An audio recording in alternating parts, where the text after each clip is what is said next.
it's going to be, the trust fund's going to deplete within a decade. And so I think, there's partly that comfort, but also what we've heard from a lot of low-income households over the last 20 years when I was with the administration, the Bush administration, and since, is that they want to leave something that's bequeathable to their heirs. And so we also especially heard this coming from black households and the black members, for example, of the Social Security Commission under President Bush, was that there's this great need for, how do we create intergenerational wealth? And these types of accounts, they'll be fully bequeathable. Welcome to The Ripple Effect, the podcast that takes you on a journey through the minds of Wharton faculty. I'm your host, Dan Loney, and in each episode, we'll be diving deep into the inspiration behind the groundbreaking research that Wharton professors have conducted and exploring how their findings resonate with the world today. Well, one of the concerns around retirement savings is the gap between the haves and the have-nots. So how do households who are considered to be in lower income brackets still secure that level of retirement finance that they're going to need? It's an area that has been looked at and focused on by the Penn Wharton budget model, and we're pleased to have their faculty director, Wharton professor Ken Smetters, joining us here in studio. Great to see you, Ken. Great to be back.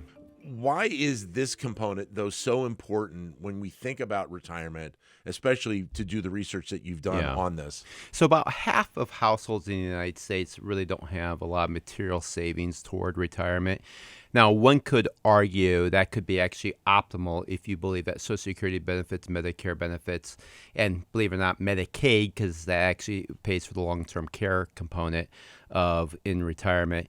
If you think that those are going to pay as scheduled, not having a lot of saving may be okay for a lot of these households.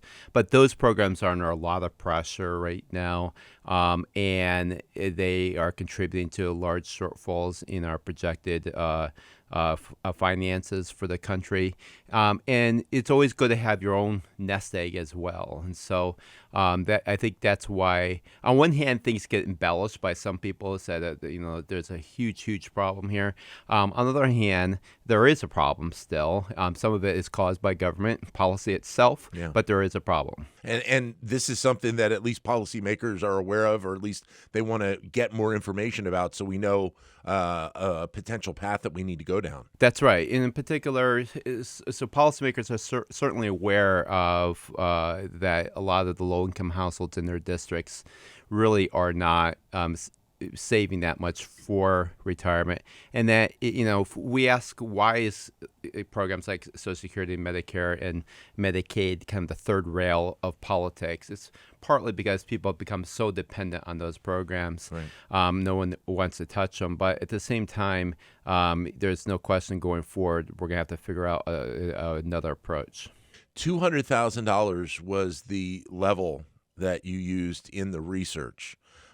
Take us through why that level is important in terms of determining that level of retirement savings that people would have. So the thought experiment was as follows. People don't think we do necessarily a lot of direct subsidy for retirement income in the United States. In fact, we do.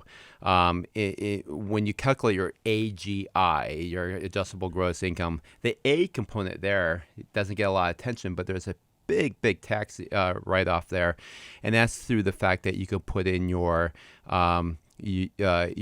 contributions to a traditional 401k on a pre-tax or as a post-tax for a Roth 401k. Both are tax subsidies, and so we spend as a country about $1.25 trillion over 10 years for that subsidy, the combination of the traditional and the Roth, and if we just said, okay, we know who's benefiting from that is typically higher income people. Mm-hmm. We also know that it doesn't have a huge impact on how much they actually save for retirement. That's what the research seems to suggest.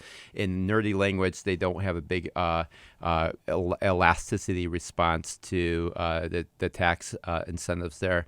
And so if we took that money and we set up automated retirement accounts for our lower income households, and the idea would be we just simply use the current administration of the earned income tax credit.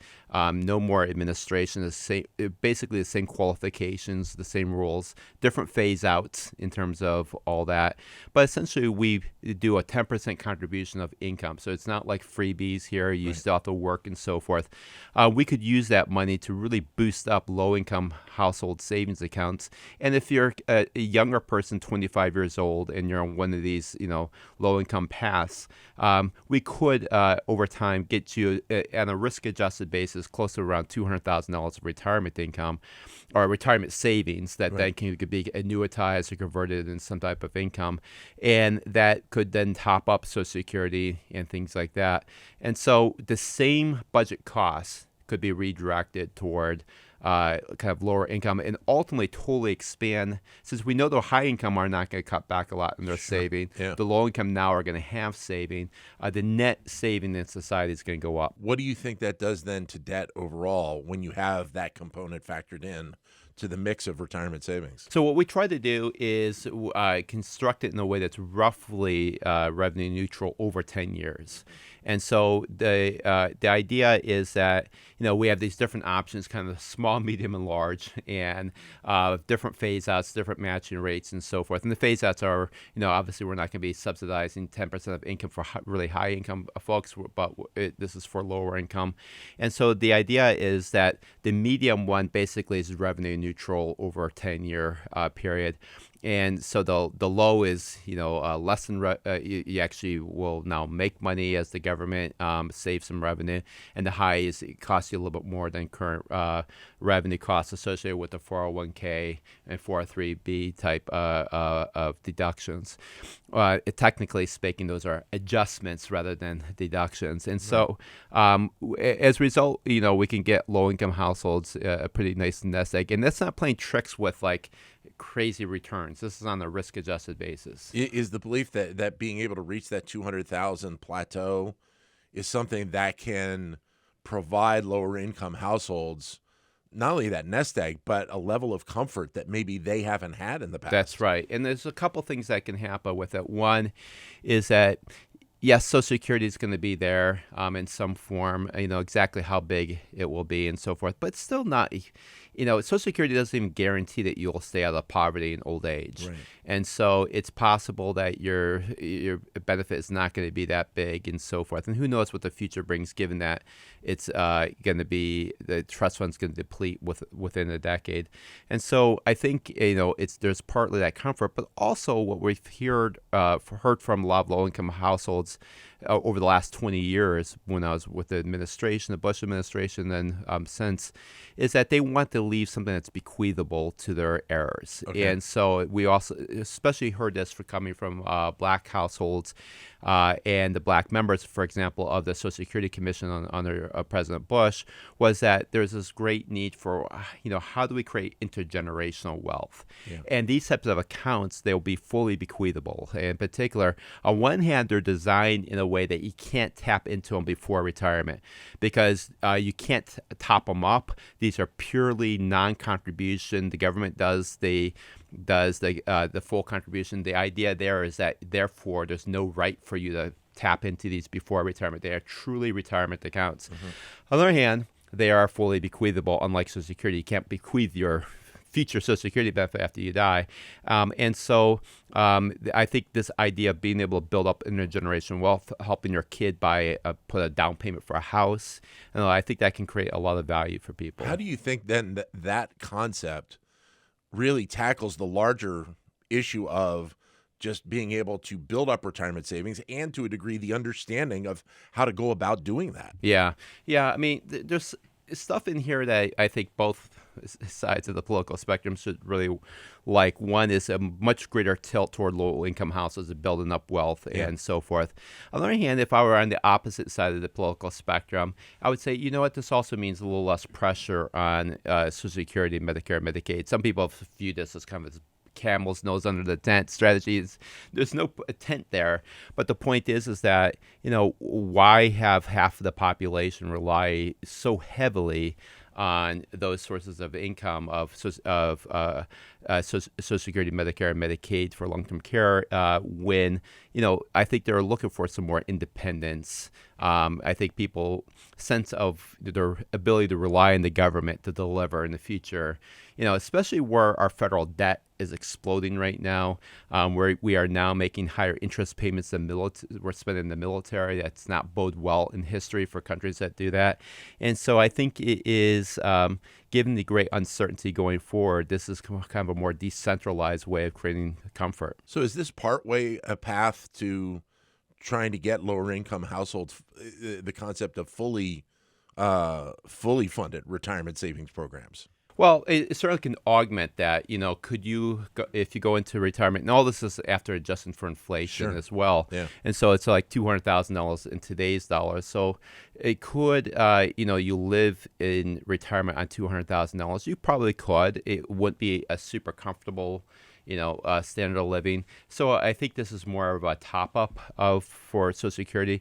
But even if Social Security over time really focus on poverty relief rather than just, this kind of image of the pension-like type system, I mean, that could actually be done really slowly over time, so that people who are age 50 and above today, for example, are not impacted at all, but just slowly change the retirement age, slowly change the benefit structure so that it focuses much more on poverty relief and so forth.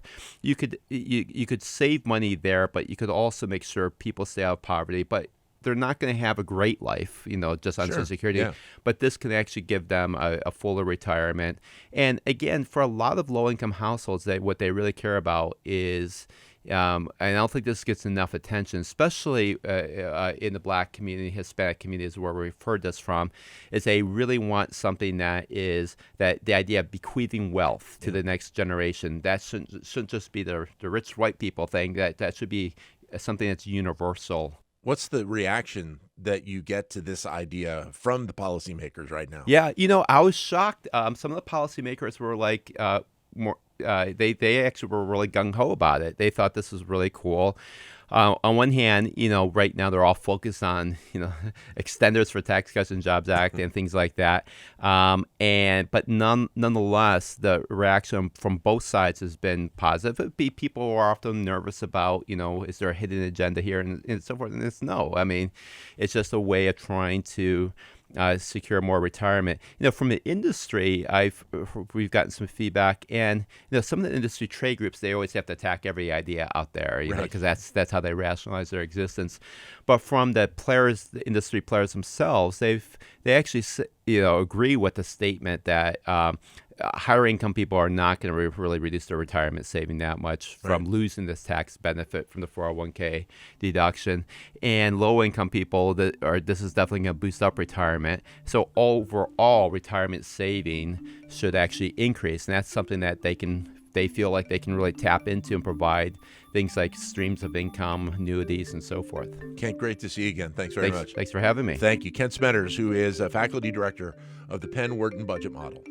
Thank you for listening to The Ripple Effect. We hope you found this episode informative and engaging. Don't forget to subscribe and leave us a review so that we can continue to bring you the best insight from the Wharton School.